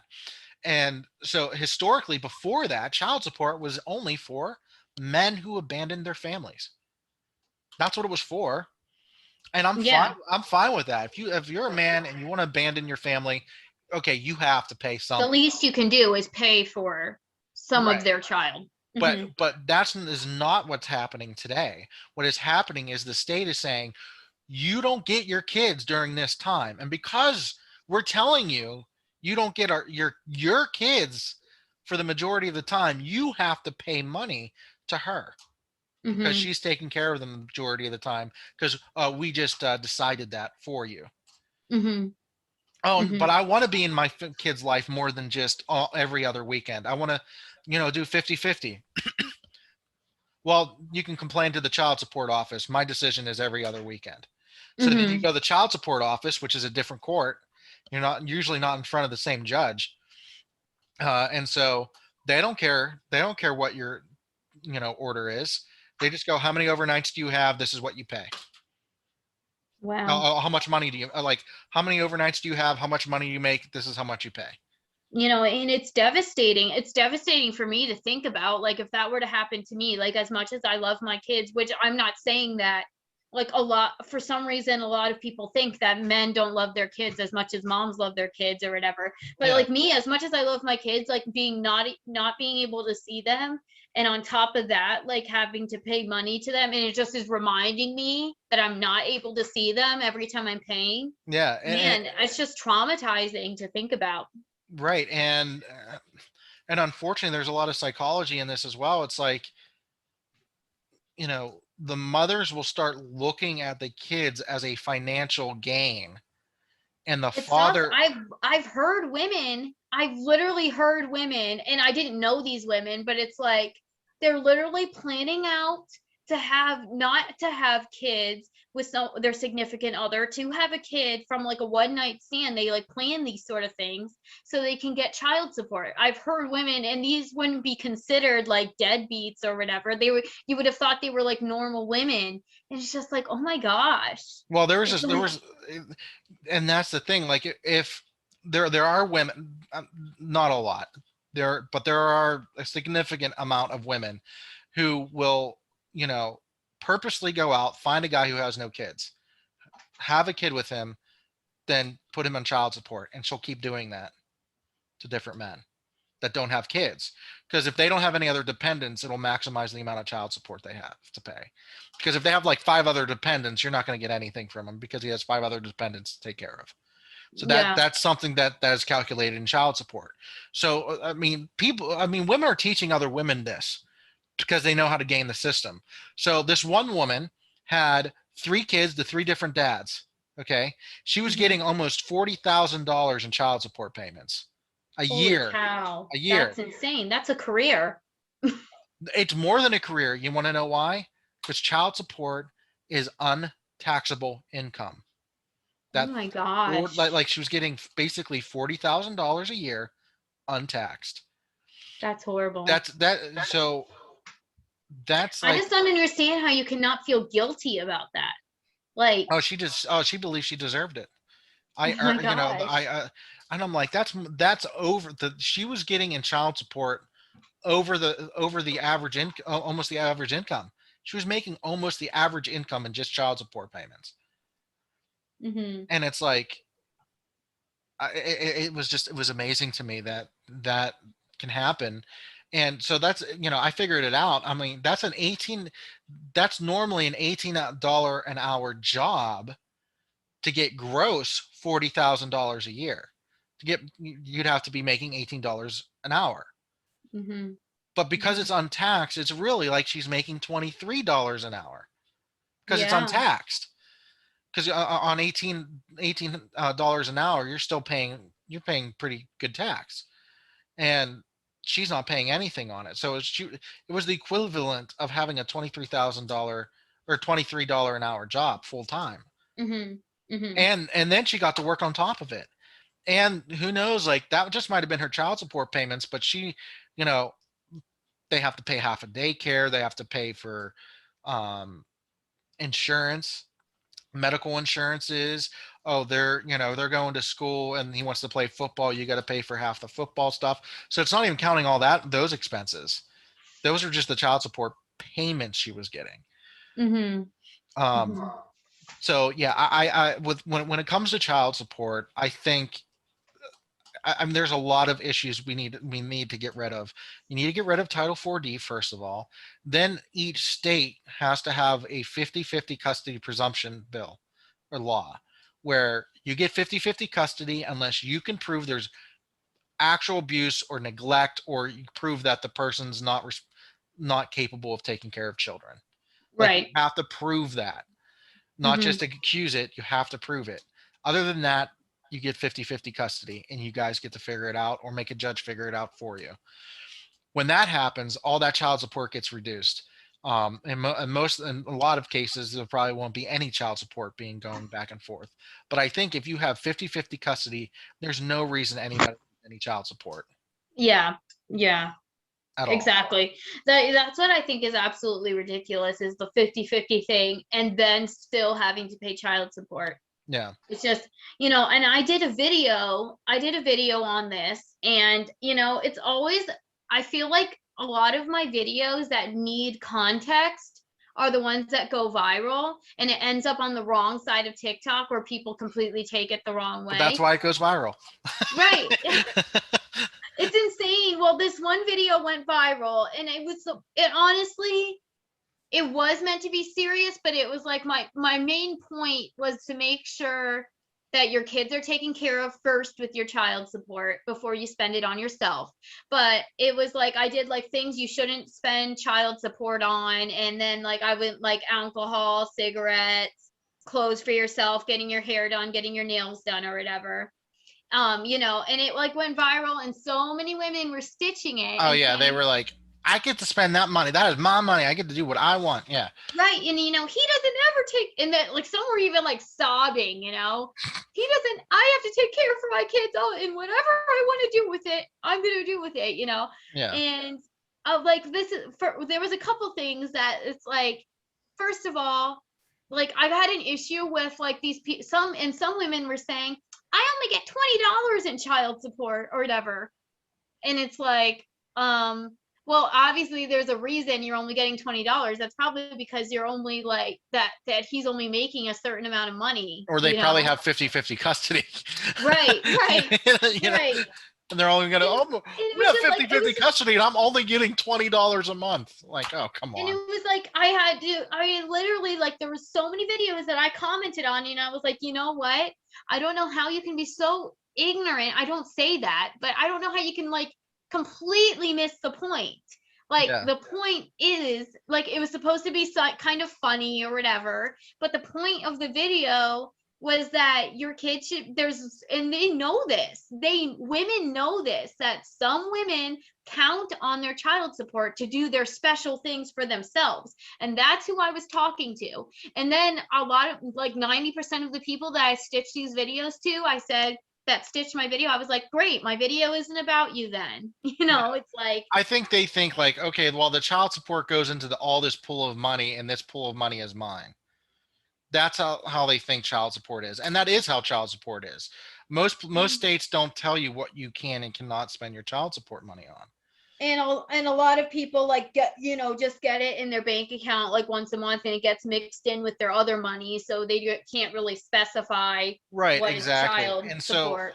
So the biggest problem I have when I have these type of discussions is like, well, you don't know what it's like to like how expensive it is to raise a kid, and they always like it's like $13,000 a year to raise a kid, and I'm like, no, it's really not.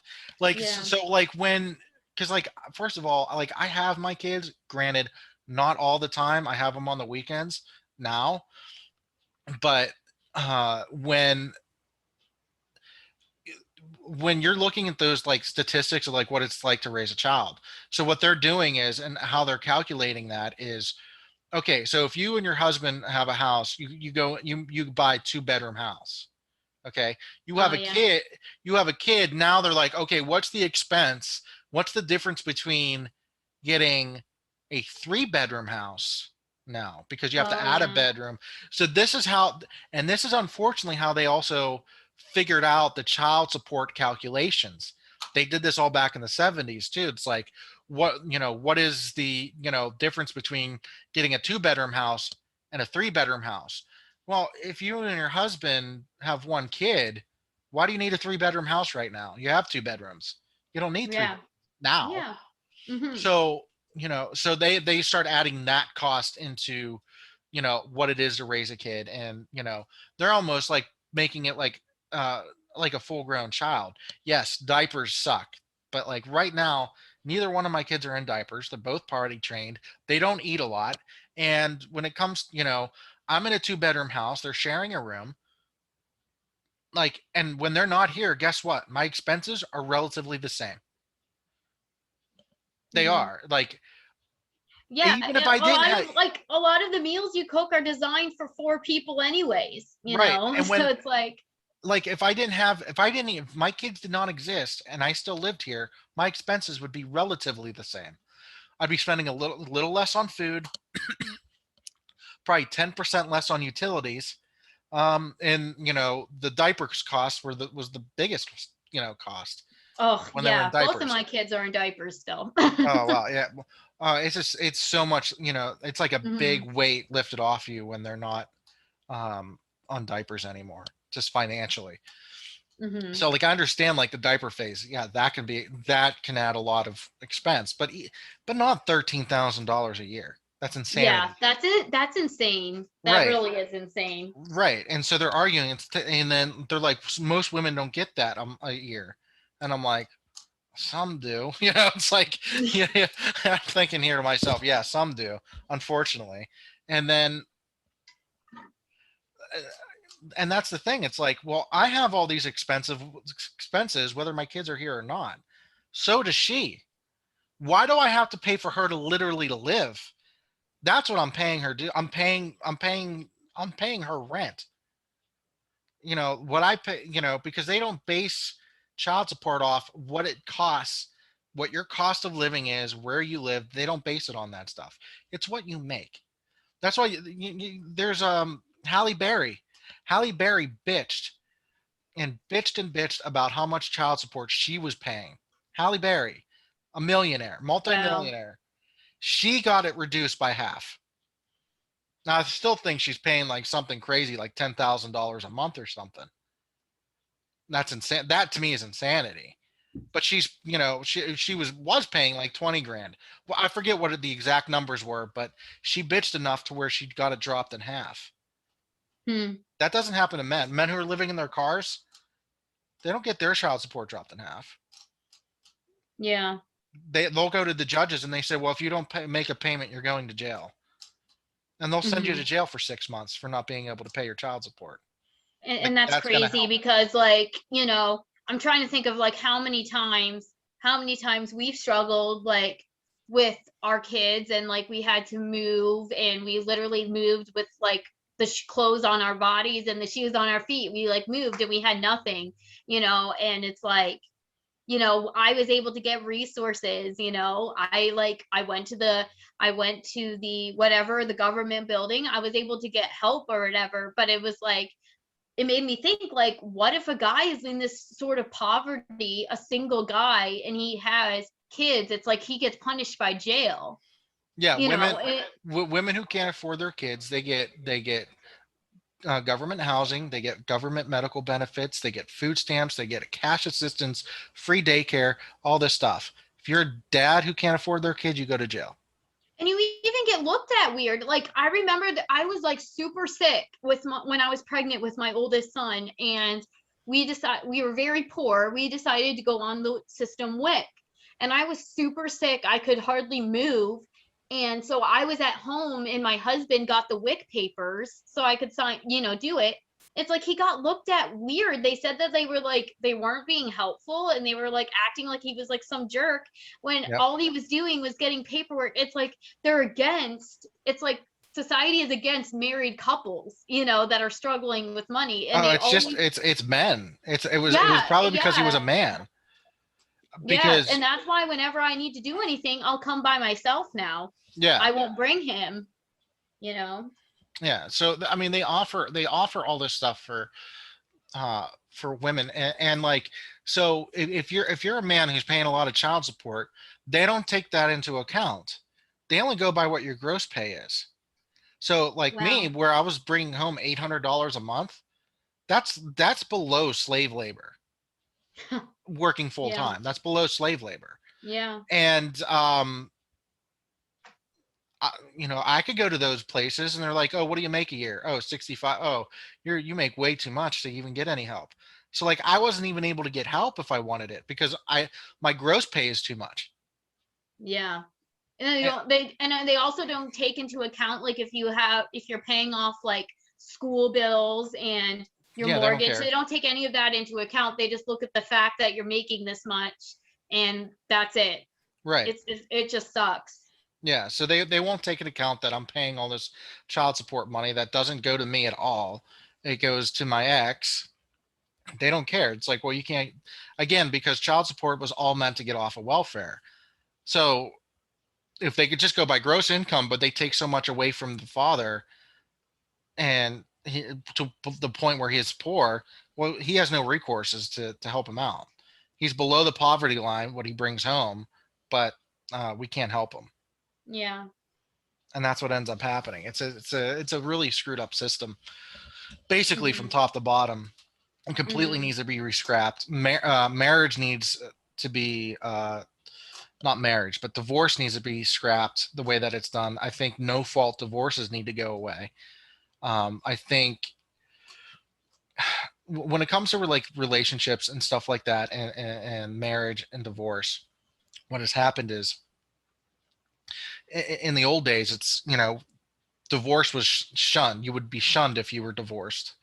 If you got a divorce, if you cheated or anything like that, um, it was shameful to get a divorce. Now it's like you're almost encouraged to get a divorce for any small infraction, and women actually end up filing 80% of the Hmm. divorces. 75 to 80% of the divorces are filed by women, and they're asking for the divorces, and because they know that they're going to be treated way better in family courts than men are. So men are probably very hesitant to file for divorce because they know they're going to get screwed.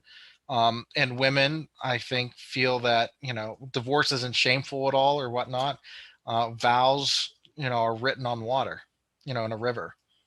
They Hmm. change and move and go with the even flow of And things. now we're in a society where it I'm trying to be careful because obviously this always was happening to an extent where people would live together, but now it's like way more normalized than ever.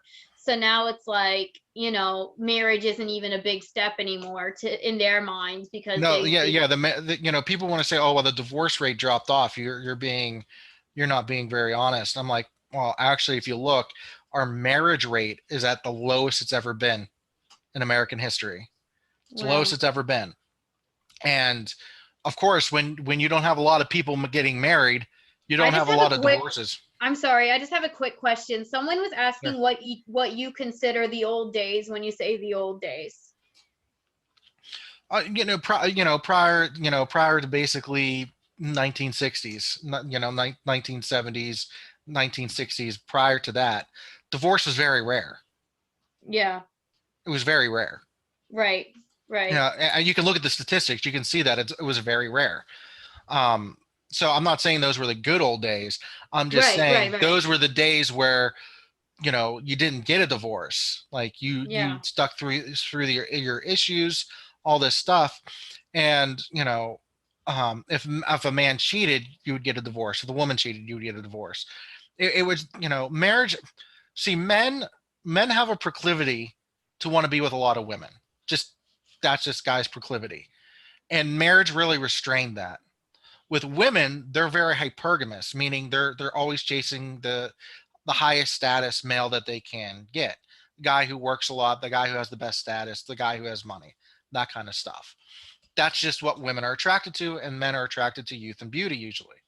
Hmm. So, so men have a proclivity to chase after many women, and marriage restrained that in them. It made them monogamous, and marriage for women stopped their hypergamy to stop chasing or looking for a better, higher status male than the one that she already has. Now, with no fault divorce, and you can get a divorce for whatever you are, women's hypergamy to look for, you deserve better. That's what that is. You deserve better. That's Yeah. what that mentality is. So women are always seem to be on the search for that, but men will still be shamed for cheating. And I'm not saying Hmm. cheating's good. I'm not saying that, of course. But Hmm. marriage used to restrain those two things. And now I think because of women's liberation, where they're working, and the sexual liberation, all that stuff, and the changes in the divorce and family courts, it allowed them to basically keep on searching even after they're married, and then reap the benefits of how old school marriage was when there was no such thing as divorce. So Yeah. yeah. Yeah. So I mean that's a big thing. If no fault divorce was an actual thing, and and So people realized what is common law? Someone said several states have common law marriage. What does that mean? common law. So yeah, so there are several, I think 7 states that have what's called common law marriage, which means if you live together, um, are in a relationship, and you live together basically under the same roof for a certain period of time. Now each state will be different. Sometimes it can just be 6 months, or it might be like a couple years or years. If you're with them, with them, eventually the state is going to look at you guys as legally married. You might not have signed anything. You might not have signed a marriage certificate, but that state will look to you as a married couple, and therefore, if you guys separate, you could be paying her alimony. You could be, all that stuff. They might Hmm. split your assets down the middle, all that stuff. So that's what common law marriage is. Mm-hmm. Mm-hmm. So Okay. yeah, it's in most states you have to go down and file in the county courthouse a marriage certificate. But with common law, it's like if you live together for a certain amount of period of time, then you're basically married according to the state. And then if you split up, um, the normal divorce laws would take effect Yeah. for whatever Yeah. that state is. Yeah. Unfortunately, a lot of people like don't get married or, don't even live together to be able to get the benefits from that. Unfortunately, like when we lived in, and we needed it, and I'm not ashamed of it, but we lived in government subsidized housing for a little bit.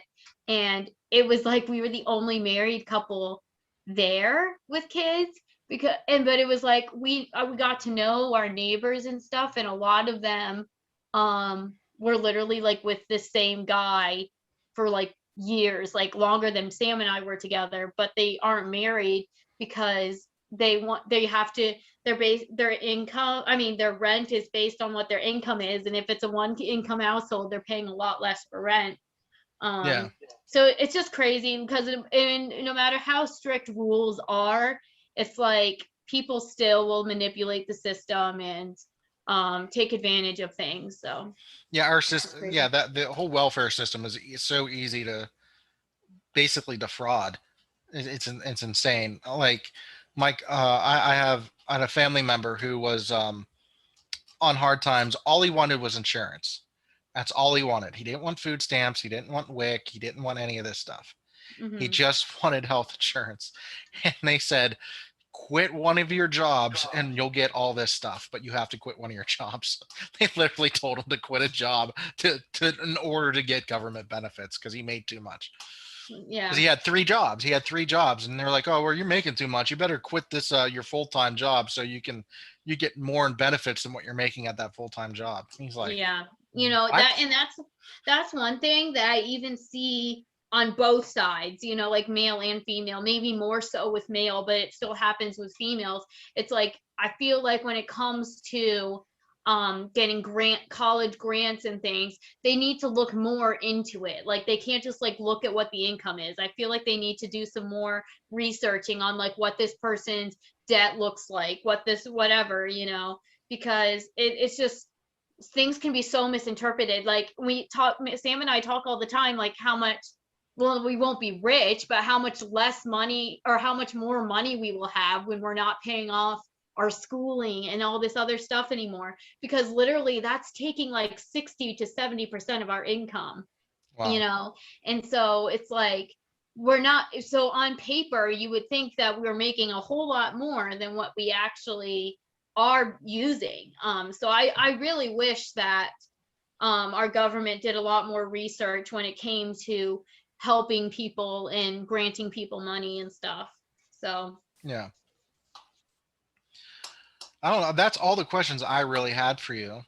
I don't know if you wanted to talk about any other topics or anything like that. No, no, I think we talked about pretty much all the big things that I needed to talk about too.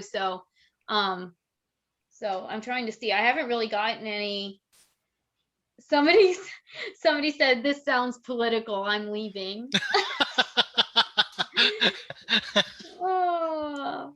Unfortunately, when you talk about men's rights stuff and family court stuff, it's a little bit political. But Well, I um, get on a lot of political people's literally political pages, For You page all the time, just because a lot of the issues are political. right, yeah, So no, yeah, but like it's unfortunate because this isn't the world that we're in like 10 years ago where it was okay and people got along no matter what your viewpoints are. But unfortunately, people will literally like harass you if you voted for someone different than them yeah. nowadays. It's very toxic now. But Right. talking about bipartisanship, Arkansas just passed in both houses a 50-50 presumptive custody bill that's going to the governor's desk, which will most likely be signed. And they'll be the second state in the union, second state in the United States to have a 50-50 law, presumptive law. Kentucky was the first one, and they passed it way back in 2016. We'll end with this. They passed it back in 2016, and they partially implemented in 2017, then fully implemented the whole law in 2018, which means like, so if you break up, you get divorced, you're automatically given 50-50 unless you could be proven for some reason unfit, or one parent moves out of state. That's like almost impossible to do 50-50 at that point. But so like, other Hmm. than those extreme circumstances, you were getting 50-50 custody. What was very interesting, also in 2016, Kentucky passed a new domestic violence. They expanded the definition of domestic violence to encompass a lot more things. And they passed this in 2016.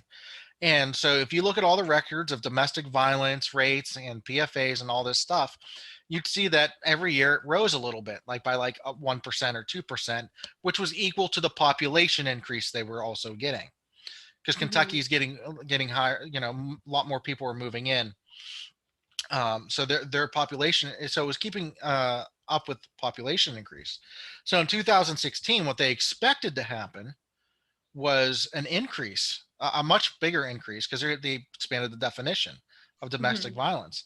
And so what they ended up finding in 2017 was there's actually a 4% reduction, Hmm. and then 2018 it was another 4% reduction. And they're still getting the same amount of people coming into the state.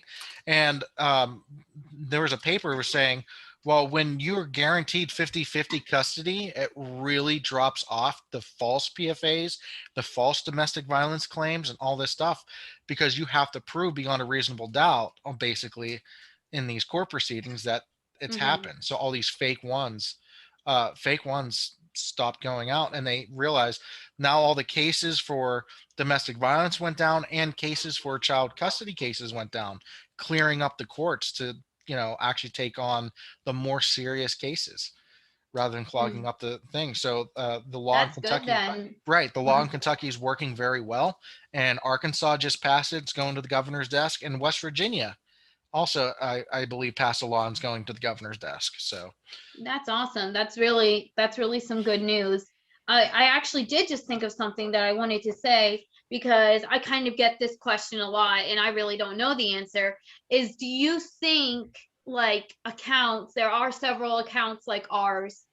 Do you think there's really a point in the long run to doing these accounts as far as do you think it can make real change? I hope so. Yeah. Or what else the hell are we doing?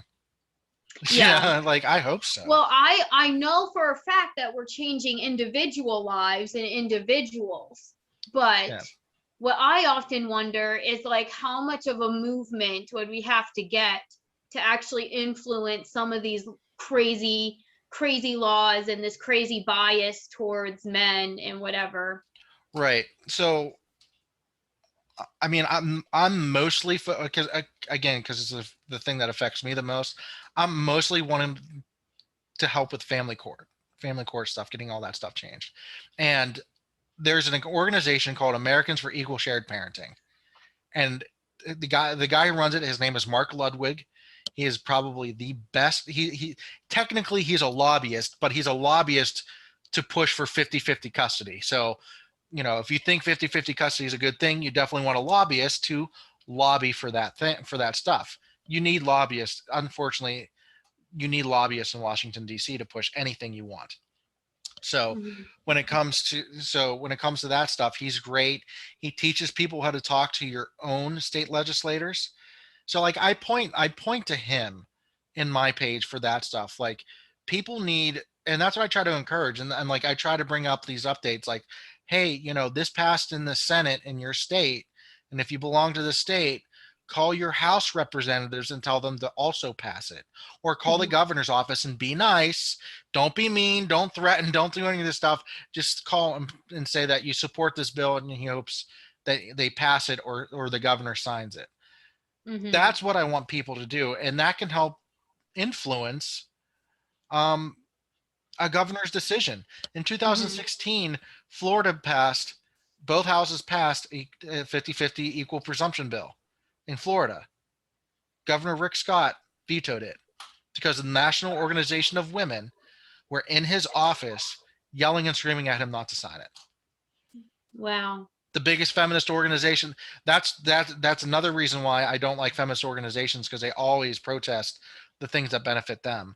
They know the family courts benefit them, and the National Organization for Women, which is the biggest feminist organization in America, convinced Rick Scott not to sign a Mhm. bill for 50 Someone 50 custody. says, tell Rocco Golgi says Oh, hi. oh, what's up, brother?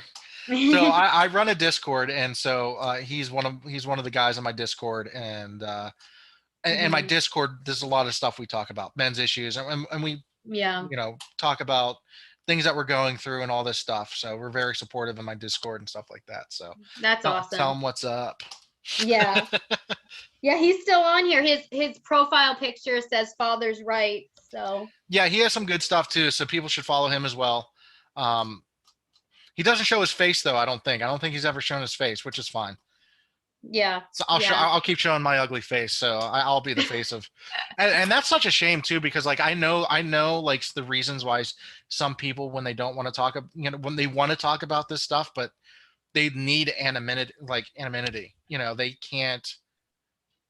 I mean, a lot of us fathers are worried that this stuff is going to be used against us in court, which they very And well a could lot of be. people don't use their and that's a big reason why, on all my social media, I don't use my full name. And unfortunately, Hannah is a very popular name, so that is my actual first name. And Yeah. it would be almost impossible for someone to find me. But yeah, it's just crazy. It's just crazy, like what people can do, if they really don't like you. Right. Yeah. Exactly. And so when you talk about this stuff, like I said, I would get daily death threats. They were funny, most of them, and but it is what Yeah, it I is. don't take I yeah, and it's like most of mine, and I don't really talk about it much because most of them I do just kind of like laugh it off because it's kind of like they're funny. But yeah, like because like most of them are like these like 12 or 13-year-old girls like hiding in their basement, so Yeah. it's like Exactly. Yeah. I don't really take them seriously, but you do have to be careful to an extent, so you do need to respect your privacy and Yeah. take precautions or Yeah. See, whatever. like, no, only my close family actually knows on TikTok. Like, none of my friends really know that I'm on TikTok. None of them found me yet. I'm surprised. I'm very surprised. No one's found me yet, but they do. They Yeah, do. So yeah, yeah. It's kind of weird. There was someone that saw me actually when we went to Mexico a month ago or whatever. We were at the airport in St. Louis, and someone recognized me. You know, I hope it was a good and I was interaction. Yeah, yeah. It was like really quick, but it was just like, yeah, you're on TikTok, right? And then I'm like, yeah. Yeah, you're And then like, I'm you don't want to answer because you're like, yeah. this could go really good or really bad. Like, Well, you it just was don't it know. was a guy, so I think I was guessing that he was supportive of me and it wasn't like a bad interaction, but yeah, it ended up being good. He just said like I appreciate what you're doing, and Yeah. it was really quick, but that was really interesting. So, Sweet. Well, again, I thank you for doing this interview. It was so awesome of you to do this, to take time out of your busy day with, you have a family and stuff like that. And so, Oh no, honestly, like I love doing stuff like this, especially when the kids are down. This is my only time for myself. So I really love having actual real adult interaction. So it actually helped me a lot too. I really like your insight and get your perspective since you're actually going through a lot of these things. So right. Yeah, exactly. So, again, thanks so much. And I hope I can talk to you again. And maybe we'll talk about a very specific issue that maybe hits the yeah. news or something like that. So, Yeah, no, absolutely. I would love that. Okay. Well, take care. all right. I appreciate it. We'll talk to you later. Yeah, bye. Bye.